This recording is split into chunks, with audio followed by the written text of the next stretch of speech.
Bonjour tout le monde, et écoutez, j'espère que vous allez bien. Ça y est, je vous retrouve pour une nouvelle vidéo. Effectivement, ça fait plusieurs semaines qu'on n'en a pas fait. J'ai même eu de la part de certains d'entre vous des petits messages qui étaient inquiets ou qui voulaient prendre des nouvelles. Et c'est vrai que j'ai pas pris le temps de faire une vidéo plus tôt et j'en excuse pour ça. Donc je prends le temps aujourd'hui et je vous explique tout. Alors sur cette chaîne, il va y avoir quelques changements. Du moins notamment par rapport au rythme des vidéos. Effectivement, depuis le début, puis depuis la création, ça fait maintenant 1 an quasiment, qu'on a commencé donc qu'on a créé cette chaîne et qu'on a commencé à poster des vidéos.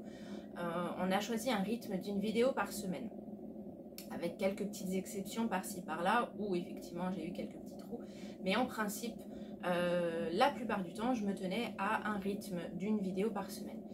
Et en fait, je m'aperçois au fil du temps que c'est beaucoup de temps. Ça me prend beaucoup de temps.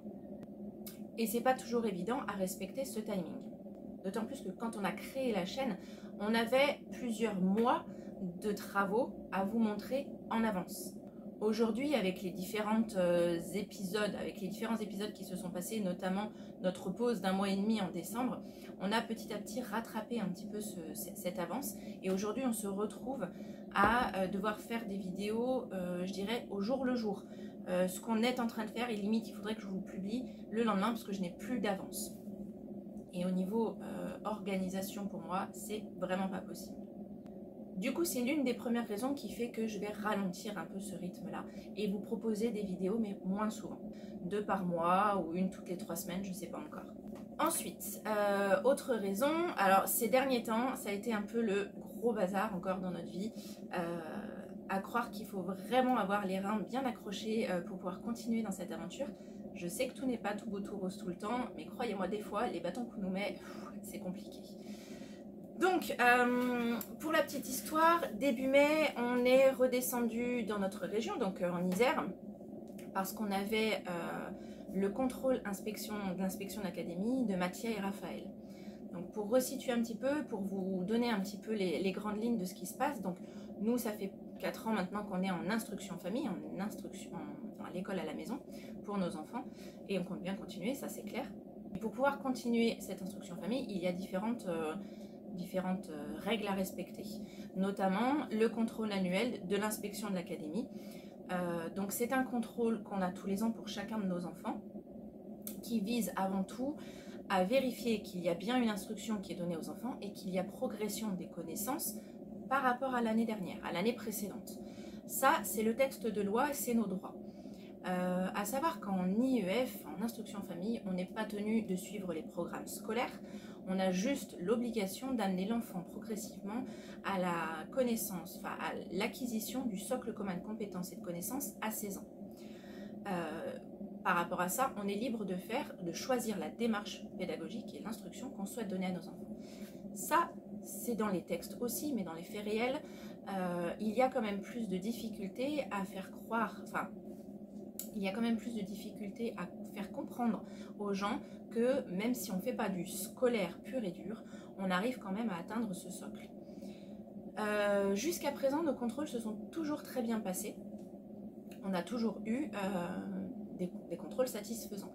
Et à chaque fois, à savoir que c'est ces contrôles-là, on a un rapport qui est satisfaisant, qui nous donne l'autorisation de continuer l'année suivante. Si le contrôle se passe pas forcément bien, on a un rapport qui est négatif, et dans ce cas-là, l'inspecteur de l'académie nous donne une date de deuxième contrôle dans un laps de temps d'environ 1 mois pour qu'on ait le temps de retravailler certaines choses et montrer à l'occasion de ce deuxième contrôle qu'on fait bien l'instruction, qu'il y a des progressions.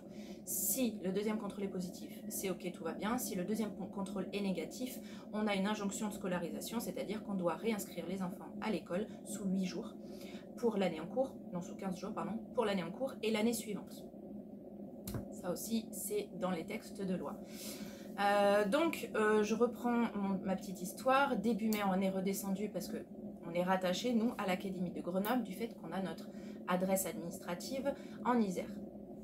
Donc, il faut qu'on se rende à l'Académie de Grenoble pour pouvoir faire les contrôles annuels. Début mai, on a réussi à avoir la date pour Mathia Raphaël. Bien entendu, on n'a pas réussi à avoir la date de Mélina et Lorenzo en même temps, donc c'est pour ça qu'on y retourne notamment début juin. Le contrôle de Mathia et Raphaël ne s'est pas forcément bien passé dans le sens où l'inspectrice qui a fait le contrôle et la conseillère pédagogique ont jugé que l'instruction donnée aux enfants était insuffisante, pas structurée. Alors, il y a deux versions en moi qui se chamaillent un petit peu en ce moment. Il y a la version de toute façon, on n'est pas assez scolaire et ça ne plaît pas, et donc du coup, on a les répercussions qui ne sont pas légales, on est bien d'accord. Hein. Et il y a la version, effectivement, j'admets quand même, parce que j'ai quand même tendance à me remettre en question, et que si ça se passe comme ça, c'est pas pour rien. Cette année, ça a été le bazar dans notre vie, enfin le bazar, on a beaucoup bougé, on a beaucoup déménagé, on a beaucoup traversé, voilà, enfin on a fait 3 régions différentes, donc l'instruction était certainement moins structurée, moins organisée. Pourtant, elle était bien présente. Et je veux bien admettre certains torts, comme quoi c'était pas assez structuré, mais par contre, je n'accepte pas qu'on dise que nous ne donnons pas d'instruction à nos enfants, parce que ce n'est pas vrai. Donc, moi, en ce moment, je suis en train de travailler parce qu'on a des recours par rapport à ce rapport négatif. Donc, Mathia et Raphaël ont eu un rapport négatif. Ils nous proposent une deuxième date de deuxième contrôle, justement, le 21 juin. Moi, je ne suis pas d'accord. Parce que j'estime qu'on fait notre travail, qu'on donne une instruction et qu'il y a bien des progressions sur l'instruction de Mathia et de Raphaël par rapport à l'année dernière. Si les inspectrices n'ont pas su le voir à ce moment-là, ben, en gros, c'est pas mon problème, quoi. Moi, j'apporte tout. Voilà. Petite précision qui montre que effectivement l'inspectrice n'est pas forcément clean par rapport à ça ou neutre. L'inspecteur chargé du contrôle se doit de respecter notre pédagogie et de s'adapter à ça. Dès qu'on est arrivé, on nous a parlé du CNED réglementé. Alors le CNED, je pense que vous savez tout ce que c'est, enseignement à distance. Et en tant qu'itinérant, en fait, parce que on est considéré comme itinérant depuis maintenant, en tant qu'itinérant, on aurait le droit à avoir le CNED réglementé pour suivre l'instruction de nos enfants. Parce qu'il y a 2 sortes de CNED. Le CNED réglementé qui va être gratuit et qui va être donné, et c'est du scolaire pur et dur, mais à la maison. Et le CNED libre que tu peux adhérer, par contre, c'est pas donné. Et là, par contre, tu as les cours du CNED quand même, mais que tu payes. Nous, le CNED, que ce soit libre ou réglementé, ne nous intéresse pas parce que c'est beaucoup trop scolaire et c'est pas l'approche qu'on veut avoir pour l'instruction de nos enfants. Mais l'inspectrice nous en a parlé plusieurs fois et ça fait quand même penser à ce qu'elle nous orientait plus ou moins vers quelque chose de beaucoup plus scolaire, qui ne nous convient pas. Donc moi je suis en train de travailler pour faire un contre-rapport, pour montrer, pour argumenter, pour prouver par A plus B que nous faisons et que nous mettons en place tous les moyens possibles pour nos enfants, et c'est ce qu'on a l'obligation de faire. Nous avons une obligation de moyens que nous faisons, par contre nous n'avons pas une obligation de résultat. Que les enfants aient fait des fautes ou n'aient pas répondu à toutes leurs questions, ce n'est pas une raison pour nous proposer un deuxième contrôle et nous dire que l'instruction est insuffisante. Donc, bref, je vous pose le cadre et je m'emporte peut-être un petit peu. Et voilà, donc du coup, ce premier contrôle négatif, du coup, m'a mis un petit peu le moral à plat. Et du coup, j'ai déjà dû remonter un peu la pente et redoubler d'efforts pour me pencher sur ce contre-rapport. Donc je suis actuellement en train de le faire, que je vais bientôt envoyer à l'académie pour pouvoir demander l'annulation de ce deuxième contrôle. Au passage, donc comme je vous disais tout à l'heure, le 5 juin, nous avons le contrôle de Mélina et Lorenzo, donc niveau collège, et là je vous avoue que forcément, vu le premier contrôle, comment ça s'est passé, j'appréhende, même si ce ne sera pas les mêmes personnes, etc., parce que niveau collège, c'est vraiment niveau primaire, niveau collège, c'est 2 entités différentes, on va dire, qui se chargent des contrôles. Je suis quand même pas très sereine par rapport à ça. Bref. Donc ça, c'était une autre raison qui fait que les vidéos, pour l'instant, je vais les mettre de côté parce que j'ai pas le temps de tout faire. Ensuite, donc, comme vous l'avez compris, début mai, nous sommes retournés en Isère pour le fameux contrôle. On est resté quelques jours. C'est simple, on est reparti le 8 mai. On voulait remonter le 8 mai parce que moi j'avais un impératif professionnel le 10 mai en Bretagne. Donc il fallait qu'on rentre à temps. Donc on choisit de repartir le mercredi 8 mai, férié, la veille du 9 mai, l'Ascension. Grand week-end de pont, aqueduc, férié pour tout le monde. Voilà, parti vers 7h30 du matin et vers 10h30, 11h moins quart, on s'arrête sur le bord de la route, enfin sur le bord, dans une aire d'autoroute, parce que la voiture avait un comportement bizarre et Clément n'arrivait pas à accélérer correctement. Donc on s'est arrêté, la voiture s'est mise à sentir très très bizarre à ce moment-là. On l'a laissé refroidir, Clément a vérifié un petit peu les liquides de refroidissement et tout était ok. On s'est dit, ben écoute, on va repartir quand même. Et au moment de redémarrer, donc la voiture démarre, mais elle n'avance plus. Il appuyait sur l'accélérateur et il n'y a plus rien qui avançait. Donc nous revoilà avec une voiture en panne. À 650 km de là où nous sommes en Bretagne, en plein week-end férié. Donc ça a été une journée horrible. Je vais essayer vraiment de vous la faire courte. On a dû appeler le dépanneur. Donc le dépanneur est venu nous chercher. Il a fallu qu'on a passé un temps interminable avec notre assurance parce qu'on avait le droit au rapatriement. Mais rapatriement en Isère, puisque c'est là où est notre adresse, on va dire. Alors que nous, on se rend en Bretagne, puisque c'est là qu'on veut aller et que c'est là qu'on doit aller. Donc d'un côté c'était pris en charge, pour aller jusqu'en Bretagne c'était pas forcément pris en charge, ou du moins il y avait une certaine partie pris en charge. Le taxi c'était pas possible de là où on était jusqu'en Bretagne. Il a fallu jongler entre taxi de là où on était jusqu'à une gare, qu'on prenne le train jusqu'à Paris, qu'on prenne un nouveau taxi de Paris jusqu'à l'autre gare pour une correspondance, puis à nouveau un train jusqu'à Rennes et enfin un nouveau taxi à Rennes pour rentrer chez nous. On est tombé en panne vers 11h du matin, on est arrivé ici à minuit et demi avec des rebondissements de malade. On a failli nous louper notre correspondance, enfin un état de stress inimaginable. Ça a été très compliqué pour moi ce jour-là de garder mes nerfs. Donc bref, nous sommes rentrés en Bretagne et bien sûr, nous n'avons pas de voiture. La voiture est restée à 650 km dans un garage. Alors pour l'instant, elle était au dépôt du dépanneur.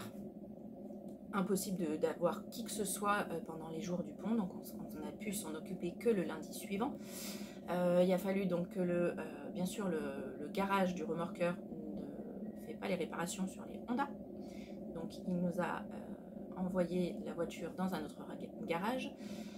L'autre garage devait s'occuper des réparations. Voilà, donc tout ça c'est en cours. A priori les réparations sont faites, donc c'est une histoire d'embrayage, je ne sais plus si je l'ai dit. Donc maintenant ce qui va se passer c'est que vendredi prochain on va récupérer une voiture de location qui puisse nous emmener jusqu'au garage pour pouvoir récupérer la voiture et de là on récupérera notre voiture pour pouvoir redescendre en Isère. Entre temps, du coup, on ne peut pas faire grand chose, on ne peut plus rien faire sans voiture. C'est vrai que habiter en centre-ville, c'est vraiment pas notre truc, mais on s'aperçoit dans ces galères-là que c'est très très utile. Bref, nous pouvons faire autrement. Donc pour moi, ça a été l'occasion, enfin pour nous, ça a été du coup l'occasion de tester notamment le service HelloFresh. Je ne sais pas si vous connaissez, c'est un service de livraison de vos courses. Donc on choisit nos courses, on choisit nos recettes et on est livré à domicile. Donc pour manger, ok, c'est pas, on a pu se débrouiller autrement. D'ailleurs, si vous souhaitez regarder un petit peu plus ce système HelloFresh, c'est vraiment très sympa, on mange très bien et c'est vraiment pas cher pour, enfin nous on est 6 quand même et le budget est pas élevé, est pas si élevé que ça. Ça fait pas une énorme différence avec les courses qu'on faisait avant et par contre on mange très bien. Et c'est un système un peu de parrainage, donc si vous voulez, si ça vous intéresse, moi je peux vous envoyer ou des box gratuites pour tester ou des liens de parrainage, voilà, n'hésitez pas à me dire par rapport à ça. Ça c'était la petite parenthèse, voilà, après bien entendu, il y a toujours les petites courses autres, je dirais, que la nourriture. Et là du coup, Clément et Mélina se mettent à faire du vélo. Alors, ils adorent beaucoup faire du vélo, mais des petites balades, et là du coup, ils vont jusqu'au petit supermarché qui est à peu près à 5 km. Donc je leur tire mon chapeau parce que vraiment, moi j'y arriverai pas, c'est même pas la peine. Donc ils vont pouvoir faire, ils vont de temps en temps faire des petites courses qu'on a besoin, donc c'est vraiment que du nécessaire et bien sûr ils y vont pas tous les 2 jours. Donc voilà, ça fait du coup 15 jours, ouais ça fait 15 jours qu'on n'a pas de voiture, donc du coup on peut plus faire de visite, on peut plus faire de balade. On ne peut plus aller acheter du matériel pour le camion, notamment on devait aller acheter le lambris pour le rez-de-chaussée, ça va être reporté. C'était dans un magasin de déstockage, donc on espère juste que quand on pourra y aller, il y en aura encore, bref. Donc, au niveau des travaux, on fait avec ce qu'on a. Alors, on a de quoi faire parce qu'il y a plein de petites finitions au final à faire. Et ça avance. Donc, Clément a fini les placards dans la chambre des enfants. Il est en train de construire l'escalier justement pour monter du bas jusqu'à la chambre des enfants. Il s'est occupé aussi de 2-3 petites choses dans la salle de bain, dans notre chambre. Pas mal de raccordements de prises, d'installation au niveau de tirage de câbles électriques, surtout aussi pour la chambre des enfants parce que ça, il n'y avait encore pas fait. Donc voilà, il a mis en place un peu tout ça. On s'est occupé un petit peu aussi des clims, il a raccordé les clims au niveau électrique. On a notre voisin propriétaire qui est plombier, chauffagiste et qui peut nous les raccorder. Il y a juste un collègue à lui qui doit venir pour faire le transfert de gaz. Voilà, donc ça c'est en cours aussi. Donc voilà, ça avance comme on peut. Pour l'instant, pas de grosses transformations, mais on va quand même aller faire un petit tour parce que ça fait un petit moment que du coup vous n'avez pas vu, vous savez pas où c'en est. Je vous avais promis une vidéo de la chambre, donc la chambre des enfants. Je suis encore en train de faire des finitions, toujours des finitions, et je vous expliquerai pourquoi. Mais voilà, on va quand même aller faire un petit tour là-bas. Allez, suivez-moi.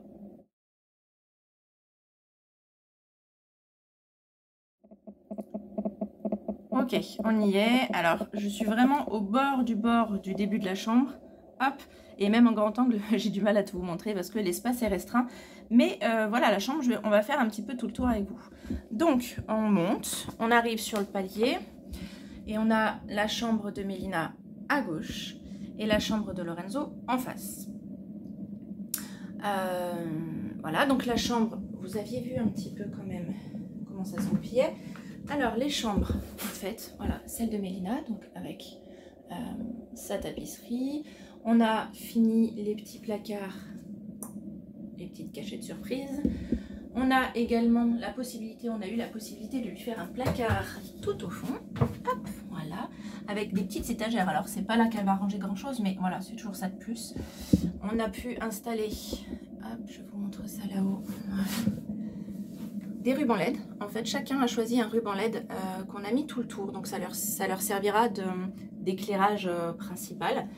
Voilà, voilà. Alors, c'est du ruban LED qui pourront vous montrer plus tard. Avec plein de couleurs, de machins, de trucs. Hop, j'essaie de me décaler encore pour vous montrer parce que Clément a également installé les portes. Donc, de l'intérieur. Hop, porte coulissante. Alors, qui pour l'instant n'ont pas de... Pour l'instant, elles n'ont pas de poignée, mais voilà, on va mettre un système de poignée, bien entendu. Donc, hop, on sort de la chambre de Mélina. Voilà, et de l'extérieur, en fait, chaque porte ferme totalement. Voilà, ici. Ça, c'est pour Mélina. Ensuite, nous avons pour Lorenzo. Donc, Lorenzo, c'est pareil. Hop. Alors, on y voit beaucoup moins. Il y a moins de lumière ici. Parce que la fenêtre est à l'opposé. Donc en fait, là-bas, il a aussi des étagères, mais plus longues, plus larges, qui pourront leur permettre de, notamment, donc lui et Raphaël, de ranger leurs vêtements ici. Et nous avons la porte de Lorenzo, qui est aussi installée. Voilà, voilà. Ensuite, hop, plus haut, nous avons la chambre de Raphaël. Donc d'un côté, voilà, j'essaie de vous montrer au fur et à mesure, voilà, et de ce côté-ci, oups, ça va trop vite, avec les étagères au fond là-bas, et sa chambre, et sa porte, qui est aussi, alors, hop, je vais les refermer, je vais vous montrer après, voilà. Et là, vous avez la chambre de Mathia, donc noir et bleu, pareil, on voit pas grand-chose ici, je suis désolée. Donc vous avez tous, chacun a sa petite cachette surprise. Mathia a également des petites étagères ici. Comme Mélina, en fait, c'est la même configuration. Et là, vous avez aussi sa porte. Donc du coup, quand on prend du recul, tac, tac, tac. Putain, c'est un peu la merde. Voilà, vous avez les 4 portes fermées, 2 blanches en haut et 2 grises en bas. Voilà, ici vous avez du coup le petit placard que vous avez vu un petit peu, vous avez commencé à voir la construction sur la dernière vidéo. Donc ça y est, il est terminé. Donc placard blanc, on a mis 2 portes. Donc on a fait en gris. Et c'est des portes donc, qui se relèvent avec compas. Et en fait, ils vont avoir un compartiment chacun. Donc 2 en haut et 2 en bas. Pareil, il nous manque aussi les petites poignées pour pouvoir les faire. À l'entrée de la chambre, hop, donc là vous avez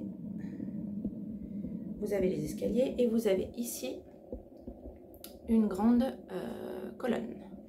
Une première grande colonne, donc hop, qui est quasiment terminée aussi. Donc si on ouvre, ils ont chacun un compartiment, 1, 2, 3, 4, avec des sous-étagères, parce que mine de rien, ça fait des compartiments de plus de 50 cm de haut. Donc on va certainement recouper avec une étagère intermédiaire. On a ce petit espace ici où on va pouvoir passer pour aller se rendre ici, dans un autre placard. Donc pareil, avec 2 portes. Tac. Et là c'est pareil. Alors ici il y a, attendez, hop, je vous montre, un compartiment là-haut, un deuxième, un troisième. Alors non, c'est des étagères intermédiaires aussi.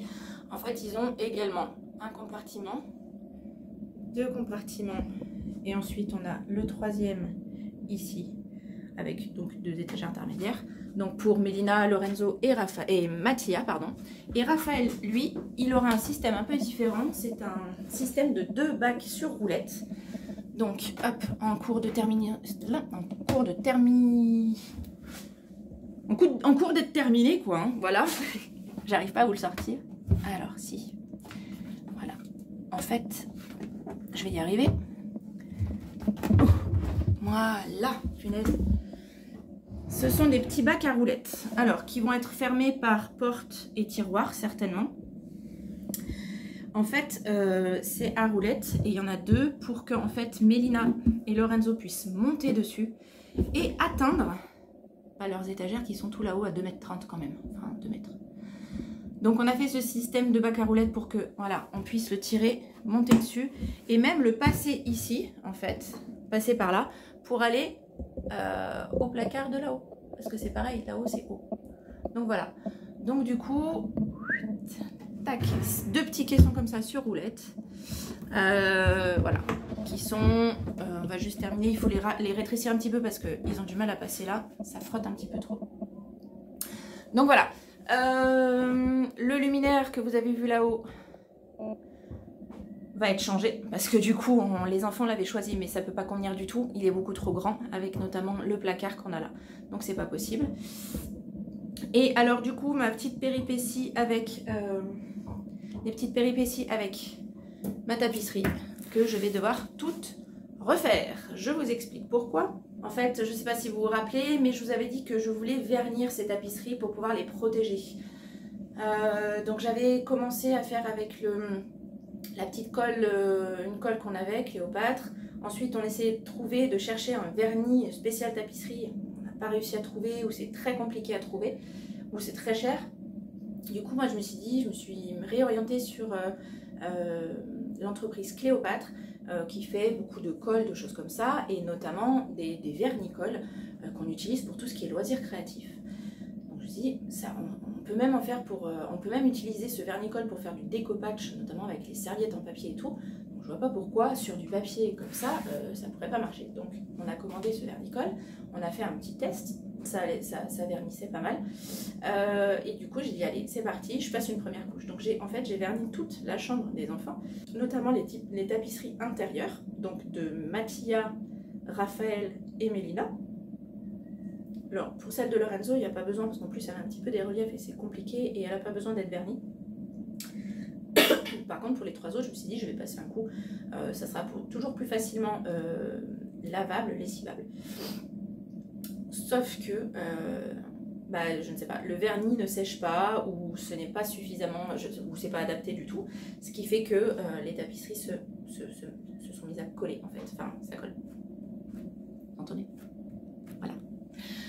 Ça colle, ça colle. Alors, chose très bizarre parce que du coup j'ai voulu aussi vernir leurs étagères qui étaient peintes, hein, seulement, pas de tapisserie mais de la peinture.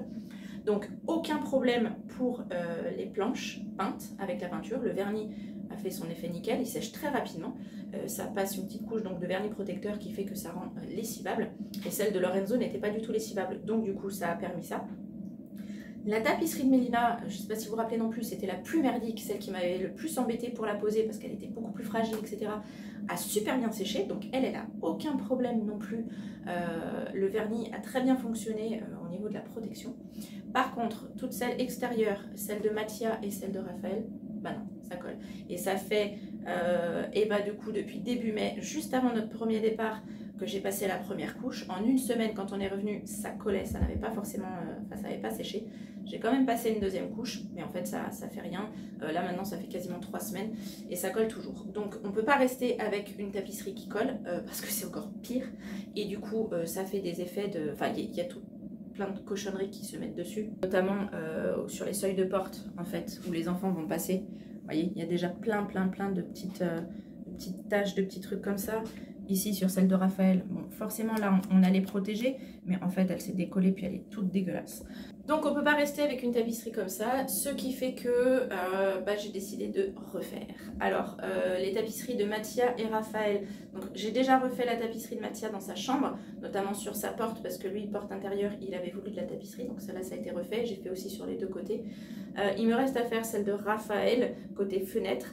Et du coup, quand on aura une voiture et qu'on pourra retourner, parce que je n'ai plus assez de tapisserie extérieure, et bah du coup on ira en racheter et je la referai. Alors je la referai bien entendu au plus possible, étant donné que maintenant nous avons aussi les meubles, etc. et tout ça qui est déjà installé. Je vais devoir bidouiller un peu à droite à gauche, mais voilà, au moins on repartira sur quelque chose de pas collant. Et puis on verra bien le temps que ça fera. Donc voilà, je vous ai montré un petit peu l'avancement de la chambre qui est, alors on est d'accord, bientôt fini, encore quelques finitions. Voilà, mais là c'est quasiment plus rien. C'est des petites poignées qu'on va rajouter, c'est des petites retouches peinture, mais voilà, elle est quasiment finie. Et du coup Clément se met à autre chose et passe à autre chose, fait autre chose, notamment comme je disais tout à l'heure, l'escalier. Il s'occupe aussi de l'installation gaz parce qu'on va mettre... une plaque de cuisson gaz dans la cuisine. Donc tout ça, on vous tiendra au courant au fur et à mesure. Par rapport à cette chaîne, j'aimerais aussi vous apporter une petite précision. En fait, ça a été beaucoup de discussions avec Clément pour savoir en fait ce qu'on voulait vraiment en faire. Parce que on s'aperçoit de beaucoup de choses en regardant les différentes chaînes YouTube un peu dans le même esprit que nous, au niveau nomadisme, itinérance. En fait, il y a, je dirais, deux types de chaînes. Soit les chaînes où les personnes maîtrisent à fond le montage vidéo et font des montages de malades. Et ça, c'est clair que forcément, ça attire du monde. Moi, je n'ai pas cette compétence-là, même si j'arrive à faire des montages corrects. Je suis loin de tout maîtriser et de faire des montages attrayants, dynamiques, etc. Ça, c'est clair. En parallèle de ça, il y a les chaînes YouTube où les gens en font un petit peu de la télé-réalité, je dirais, où ils racontent leur vie et leur quotidien comme ça. Et ça aussi, ça attire beaucoup de monde. On n'a aucun problème avec ça, aucun jugement. Nous, c'est pas ce qu'on souhaite pour notre chaîne. On veut pas que ça devienne de la télé-réalité, en fait. Donc, à un moment donné, il faut se positionner, il faut réfléchir et il faut voir aussi ce qu'on souhaite vraiment mettre en place et mettre en avant sur cette chaîne. C'est pour ça qu'il y aura aussi un ralentissement au niveau du rythme des vidéos pour qu'on puisse être bien sûr de ce qu'on souhaite proposer. Nous, avant tout, quand on a fait cette chaîne-là, c'était pour le partage, le partage d'informations par rapport à ce genre de vie, par rapport à nos travaux et par rapport au fait d'avoir sauté le pas.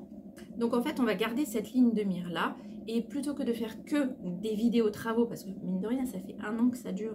Croyez-moi, je ne m'attendais pas à autant de temps. Mais du coup, ça fait plus d'1 an que ça dure et que je fais moi des vidéos toujours sur le même thème, un peu sur le même format. Et je vous avoue, des fois, c'est un peu pénible pour moi. Et moi, j'aime bien que ça change et j'aime bien, voilà, j'aime bien diversifier un peu les formats. Et ce n'était plus le cas. Donc en fait, on continuera à vous partager nos vidéos travaux, mais elles seront moins fréquentes. Par contre, en parallèle de ça, on vous partagera également un petit peu ce qu'on peut découvrir. Parce que le but aussi de cette chaîne, c'était vous montrer, vous emmener voyager avec nous. Et mine de rien, même si on est dans les travaux la plupart du temps, on a quand même la possibilité, quand on a une voiture, de pouvoir visiter un petit peu les régions où on se trouve. Donc on va pouvoir, je vais pouvoir commencer un petit peu à vous montrer la France vue par nos yeux. Et peut-être aussi d'autres vidéos sous un format différent, mais ça, je vous en parlerai ou je vous montrerai quand ce sera ok. Voilà, donc du coup, moi je vais vous laisser pour aujourd'hui. Je pense que la vidéo est suffisamment longue pour vous avoir expliqué du coup toute notre vie, mine de rien. Parce qu'on souhaite, mais voilà. Non, on se devait de vous expliquer un petit peu tout ça et pourquoi on était plus présent. Et voilà, donc je vous rassure, tout va bien. On continue les travaux, on est toujours dans le projet. On fait face à certains, événements, à certaines épreuves comme on peut, on avance. Et puis du coup, on vous dit à très vite pour une prochaine vidéo. On vous souhaite une belle semaine et puis à très bientôt. Ciao, ciao!